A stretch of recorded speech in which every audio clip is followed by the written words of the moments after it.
Real Estate Ties. My name is Peter Gregorian, Properties with Peter on Instagram, and I'm here with... Kechanth, Mr. Mortgage. You can call me Keys. And we're Real Estate Ties, connecting the worlds of business, mortgages, and real estate on this show. So today, we're going to be talking about Schedule A versus Schedule B banks. A little bit of a technical topic, but thankfully we have Keys here, who is our mortgage expert. Yep. Like Peter said, welcome back to the show. It's going to be an exciting episode. A lot of analysis. We're going to talk about a lot about numbers as well. But before we get into all of that, Peter, how have things been? Yeah, things have been busy. I know since our last episode, a lot has changed, both personally, professionally, for both of us. Yeah. I know you took the leap and you went full-time into the mortgage world. So that's all exciting. Now, sure. Full time. Just trying to bring that energy as well, right? I know that you just hit your 1 year mark. Yeah. Right. So obviously we're both at different parts of that full-time journey, but we're definitely on the same, and I feel like it's a big leap forward, but it's a big leap that's necessary to be established as that expert in the industry. In any industry, right? In any industry, you need that full dedicated focus. Yeah. And I'm happy that you did that because I think, it's going to cause your growth to really exponentially increase. Yeah. I mean, like part-time hours is going to get you part-time results, and love that. Right? So like, exactly. You got to be full-time. Any entrepreneur knows that, right? And I'm glad I took the leap. I'd be lying if I said that it's been easy. It hasn't been easy. It's like, it's been 4.5, 5 months now since I've been full-time. And the first couple months are the hardest. Yeah, it's just that mindset shift is completely different. Going from a 9 to 5, going from a stable income, it's just and now starting every month with $0 is just it's a different game. Yeah, it's a different grind for sure. And like I saw this reel the other day, and it's like being broke when you're working a job versus being broke self-employed. Yeah, I really feel that now, because I'm not saying that I'm broke or anything. I'm just saying, like, like when you're broke with the 9 to 5, yeah, you might have overspent, a couple $100 today. Yeah. But, you got to wait till that next paycheck and you'll be, of course, good, right? Like if I were to overspend a little bit today, like I don't know when I'm getting paid next. Exactly. Right? So like, it's all about that balance. It's all about, and like you can't be your worst enemy. I think that's like the biggest thing. And I was struggling with that a lot, literally in the first month and a half, where I just, there was all these doubts and like, and me, I'm not I don't stress a lot. So like, no, I know. The fact that I'm really facing stress now and, this new feeling of anxiety, it's something that I'm learning to get over and overcome, but I love it. I love it. I used to hate going into the office for my 9 to 5 job, and now I'm in the office. It's a whole different motivation. When you're working for yourself, doing your own business. I love it. Yeah, I love it. Yeah. That's great. So today we're going to be talking about Schedule A versus Schedule B.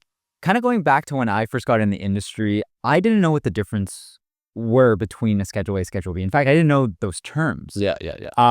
So I think this is going to be a very important episode for a lot of our viewers and listeners who maybe are on the sidelines right now, first-time home buyers, maybe are in the already invested in real estate or own real estate, but they were never really shared these options. Yeah. Right. Yeah. So I guess starting off, like, what is a Schedule A? What is a Schedule B bank? How does it relate to lenders? Like, kind of break that down for us, Keys. Yeah. Let's just bring it to a much more engaging level, right? Schedule A, Schedule B. People don't even understand exactly what that even means, right? Right. So let's make it simple for the sake of this video. Let's call it A and B. A lenders and B lenders. Let's take the schedule out because that sometimes confuses people. Yes. So let's just say A and B lenders, right? A lenders, and another thing I want to say is, like, people just don't know what B lenders are, and to be quite frank, like, some people don't even know what A lenders are, right? Like, these are just things that people have told them. Their parents are talking to them. Our parents are more traditional people, right? So like, so like kind of getting into it, right? A lender, for example, are your top 5 banks. Your top 5 banks are TD, Scotia, RBC, National, I'd imagine, CIBC, and BMO, right? Those are your top 5 banks, right? So let's say it again: RBC, TD, CIBC, BMO, and Scotia. There we go. Right? You have other A lenders as well, like First National, for example. They are an A and B lender, right? So their B side is called Gallagher, but Yeah, they're an A and B. So like Meridian, for example, is also another A and B lender. So A lenders are those that you could potentially walk into a branch and sit down with a mortgage specialist there. Yeah. And the B side is usually a foreign-owned bank, right? That's operating in Canada. They don't really have, branches maybe, or they're a smaller credit union, basically a smaller bank, essentially taking on higher risk in order to lend for their clients, right?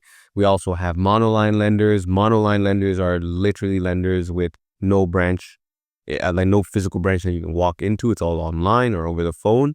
But they also have, A lender rates as well, right? Now, Perfect. So what's the differences between, a Schedule A and a Schedule B? Like, why would someone choose to go Schedule A versus Schedule B? Yeah. Is it a choice? Is it based on circumstance? Like, how does one person make that decision? Yeah. I'm not going to sit here and tell you that, the B side is better than the A side, right? Obviously, I think anyone and everyone should be on the A side if they're able to be on the A side. Okay, right? Interesting. And now on the A side, one main thing or two main things really is that there's no fees, right? You don't have to pay any upfront fees to the bank, What kind of fees? like lender fees, for example, lender fees, even broker fees, right? Like, Right.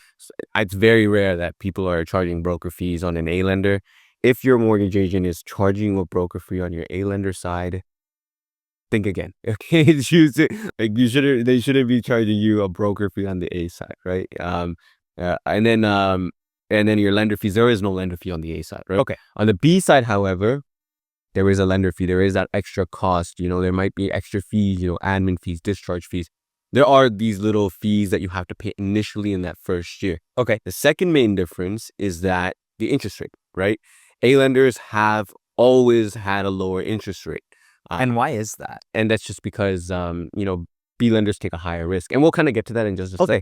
Yep. But A lenders, they have lower interest rates. Right now, your fixed rate is looking about, 4.3, 4.35, around that range, maybe a little lower, right? And then your variable is about 4.55 right now. Okay. Right? And to just kind of give a little mortgage 101 over here as well, your fixed rate is determined by the bond market, and your variable rate is determined by the Bank of Canada, right? Got it. So Okay, those are the things, two kind right? of like. And we'll kind of maybe you can dive into a little bit more about that, because I know clients have questions about what's the difference between fixed and variable rates. Yeah, we can dive into that on a later episode. But Perfect. yeah, so now on the B side, your interest rate is probably 1% higher, right? So maybe 4.34 we're seeing fixed, then on the B side you're seeing 5.34.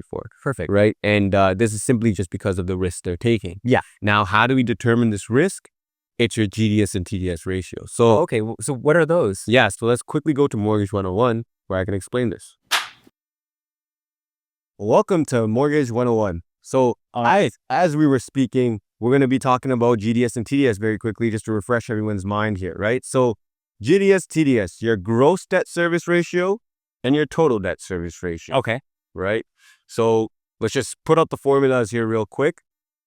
GDS, gross debt service ratio, is your housing cost over your household income. And Keys, what goes into the housing cost? Great question, Peter. Your housing cost includes your principal, your interest, your property taxes, and your heat. Okay. Got it. So GDS, once again, is your housing costs over your overall household income. So if there's just you in your household, then it's just your income. If it's both me and Peter in the household, then it's both our incomes, so on and so forth, right? Your total debt service ratio, or your TDS, is your housing costs plus any other debts over your household income. What would those other debts look like? Yeah. Other debts could be, student loans, credit cards, credit lines, if you have child support payments, car loans, any real loan, really, those are all your debts. So once again, your TDS, your total debt service ratio, is your housing costs, so your principal, your interest, your taxes, your heat, plus any other debts over your household income. Got it? Got it. Great. So now let's just draw a quick illustration here, going back to my famous pie that I like to refer to when it comes to the analogy of GDS and TDS. So you have your pie, which is your whole circle, which illustrates your overall household income. Now, when it comes to the A lenders, they have a strict policy of 39% GDS and 44% TDS, right? So when we're looking at that full pie, that GDS is 39%. 39% of your household income is what's going towards your housing costs, right? Now, with your total debt service ratio, it's 44%. So if we were to illustrate on this graph, 44%. So just a little under half that pie is your household income. So that household income is going towards your housing costs and other debts, right? Got it. Now on the B side, however, if we're looking at the same pie, B side is willing to go up to 60-60 on both GDS and TDS. So when you're looking at that illustration, we have an extra almost 15 to 20% of extra funds that you can use from your household income to use towards your housing costs and other debts. So they give you a little bit more wiggle room, so to speak. Yes, exactly. So going back to what we were going to speak about just now is that risk tolerance, right? Okay.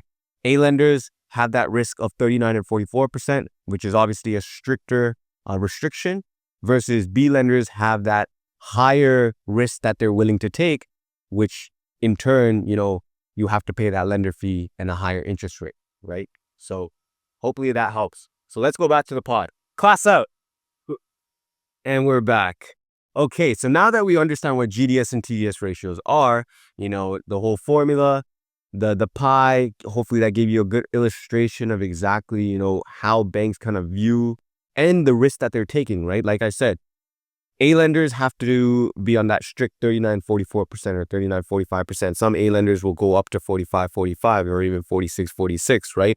Very rarely do we see it go 47-47, 50 or 50, right? Right. But on the B side, banks will always go 60-60.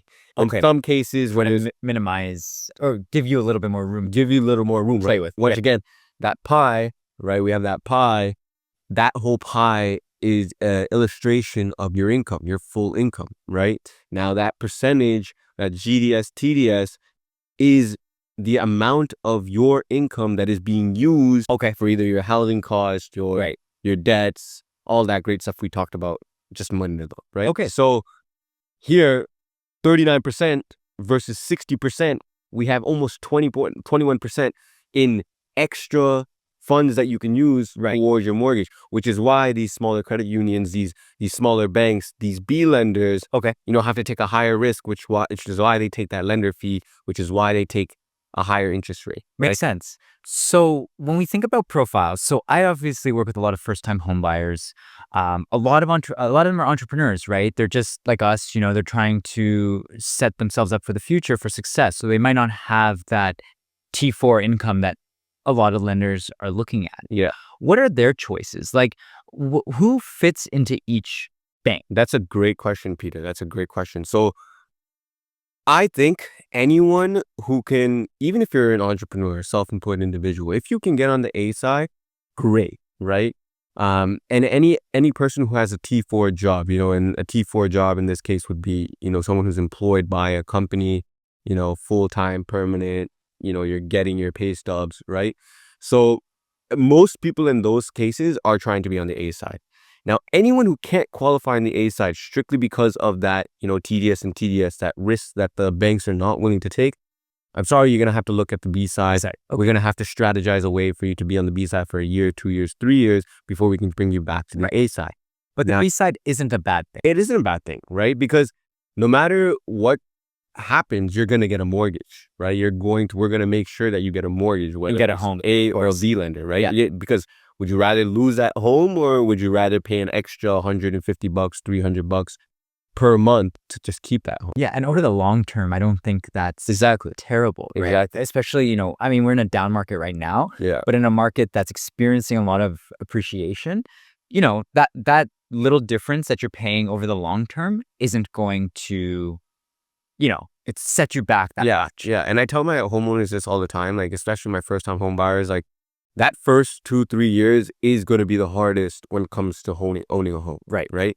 After that, it starts to get easier. Your payments get, we can strategize on how to pay that mortgage down faster. Right. On top of that, with the B side, right, it just scares a lot of people because of that lender fee. Right. If you have a $700,000 mortgage, that lender fee is going to be $7K. right? So that initial upfront cost from a B lender, yeah, it is a little bit more costly, right? But at the end of the day, we're going to get you that mortgage and, you know, yeah, like I said, we're going to get you that mortgage. But now going back to who fits in that bucket of as a B lender, right? Just before we get into that, Yeah. I just want to mention something that I want to emphasize, that it's important that you sit down with your lender and run through the numbers. Yeah. Because there are a lot of upfront costs when buying a home that, you may have not budgeted for. So to work with someone that, is honest, open, transparent, and is willing to sit down with you to run through those numbers is very, very important. Yeah. Yeah. Like I say all the time, people lie, numbers don't. So simple as that. We'll show you the numbers. You can see the numbers for yourself. Well, actually, at the end of this video, we'll actually tag one of my videos from the past as well, highlighting the difference between the A and B side from a numbers perspective, and you can see literally the ROI on it as well. But anyways, going back to who fits in this bucket as a B lender is self-employed individuals. Right? Like a perfect lender for them. Yeah, a perfect lender for them, in my opinion. At the end of the day, everyone wants to be on the A side, so I get it, right? Like at the end of the day, it's the client's choice. But from a mortgage perspective, from a mortgage advisor's perspective, I think if you're a self-employed individual, getting on the B side is much more advantageous to you. Why? Yeah. Right? Break down why. Let's break down why. So when you're a self-employed individual, right, versus a T4 individual, you get paid, you have your gross income. After your gross income, you have deductions, your CPP, your EI, your tax, right? After that is when you get your net, and that's when you'll be able to use for your expenses. Okay, right? Now, a self-employed individual, we get paid our gross income, we use it for our expenses, and then you pay your taxes on that to get your net income, right? Or you get your net income and then you pay your taxes, whatever it is, right? So when you're a self-employed individual, you want to use your gross income for your expenses rather than, so your net income is naturally going to be lower versus your gross income, right? And you'll be paying taxes on that lower amount versus that higher gross income. I know I might sound a little overwhelming here, but we'll put it into an example to kind of make things a little, help you understand a little bit more. Right? So let's talk about that client, right? Exactly. So I was working with a self-employed individual Back in December of last year, and he obviously wanted to buy a home. First-time home buyer, wanted to start his family. And so we were working together on kind of breaking down what was the best options for him. Yeah. And so Keys, we ended up kind of going with the Schedule B, or the B lender. And why was that? So he was a general contractor, essentially. He was making about, 250K per year, right? But after all of his expenses, his net income came to about maybe 50-60K that he was claiming, right? So if you wanted to go on the A side, we would have to use that $60,000 as his income versus the 200K. But on the B side, for example, we can use that gross income by requesting your 12 months bank statements, and we can see all the transactions that are going into your bank account, and we can use that 250K. And classify that as income for the qualification towards a home. Exactly. So now he's able to qualify for a much larger amount, an amount that he actually needs for a house that he wants versus going and paying 60K. Now, let's just say he wanted to be on the A side and he wanted to use that 250K. So now he's going to have to use that 250K, pay the taxes on 250K to use that income on the A side. Right. Now let's do some quick math here. Let's just say this guy's mortgage, or our client's mortgage here, was about $800,000. Yeah.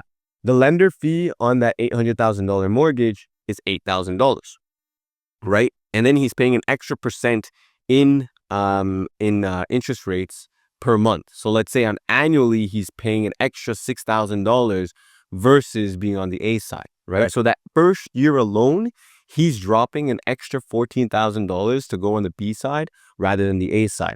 Well, Keys, why would anyone want to do that? Why does anyone want to drop $14,000 extra today rather than just paying his taxes and going on to the A side? Well, this guy has to pay tax on $200,000. Right. Well, I don't know what that is, but from the top of my head, let's just say it's about $50,000, right?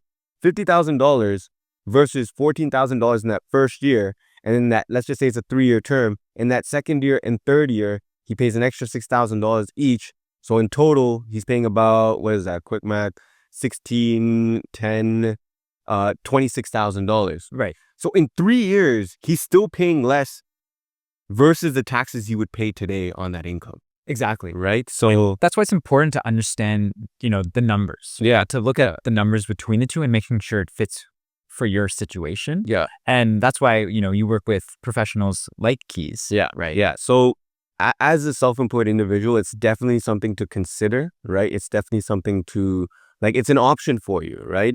So that's one way we kind of take advantage of the B side, but obviously being on the A side is something that you want to be on. Yeah. And so is there any risk with being on the B side? Oftentimes when I'm working with a lot of buyers, they're concerned when they hear B lender because they have this common misconception that, if I go with a B lender, it might not close, things might take a little bit longer. Is that a fair concern for them to have? Or, what sort of things substantiate that a B lender, you shouldn't really worry too much about that? Yeah. So a couple things, right? I think number one is trust. I think obviously because the top 5 banks, they're branded, right? Like TD, for example, 1 in 2 individuals in Canada have a TD account. RBC, the richest bank in Canada, right? So like CIBC, BMO, they are all top 5 banks. Everyone has bank accounts with them, right? But do people have bank accounts without Community Trust, Equitable Bank, Home Trust? No, they don't, right? And they're just not educated on it, right? And everyone around you is telling you, go with an A lender. They have a better interest rate, right? But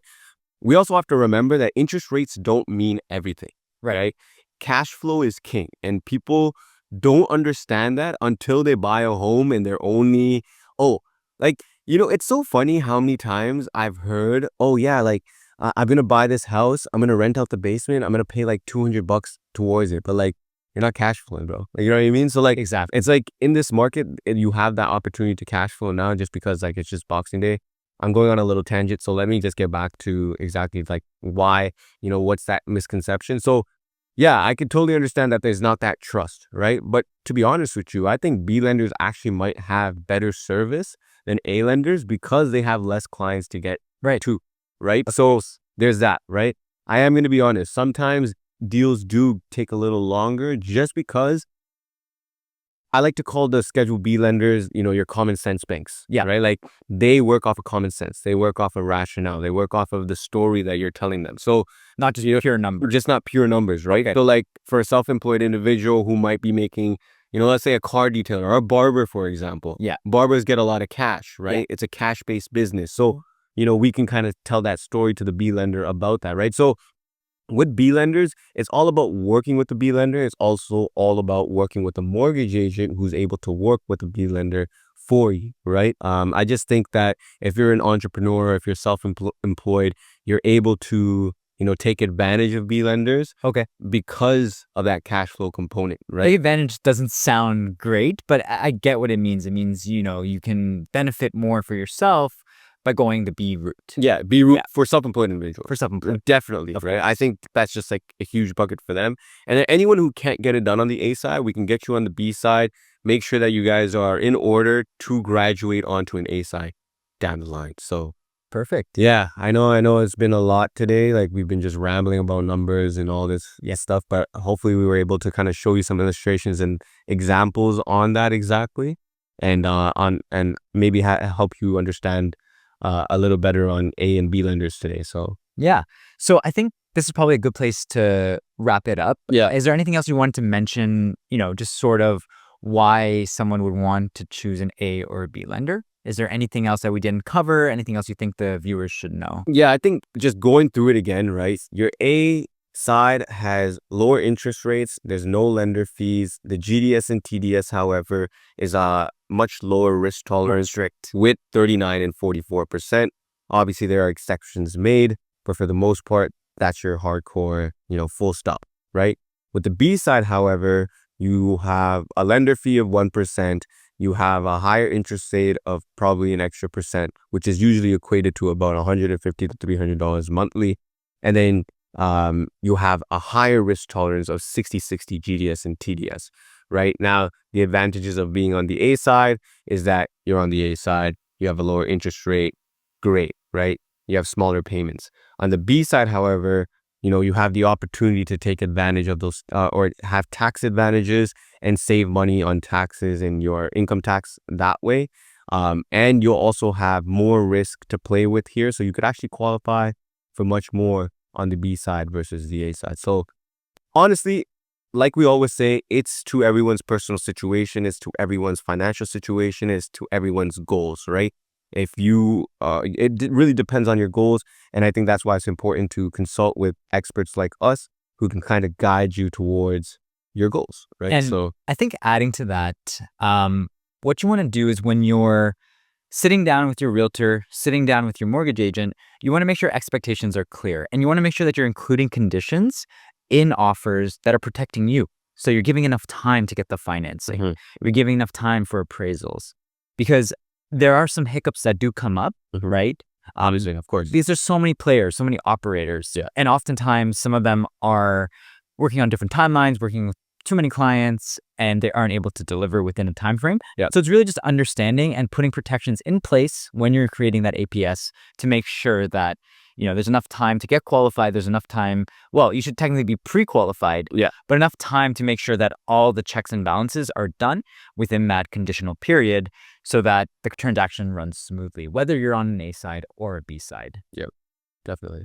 Awesome. Well, anyways, Well, that was a juicy one. great stuff. We finally nailed the handshake. There we go. And we'll see you guys on the next episode. Also, make sure to, if you haven't already, make sure you subscribe to our channel. Make sure you follow us on Instagram at _Mr. Mortgage and At Properties with Peter on Instagram. And don't forget, we're on Spotify, we're on YouTube, and of course on Instagram. So Real Estate Ties, the show. thank you. Thank Thank you. you guys. Take care.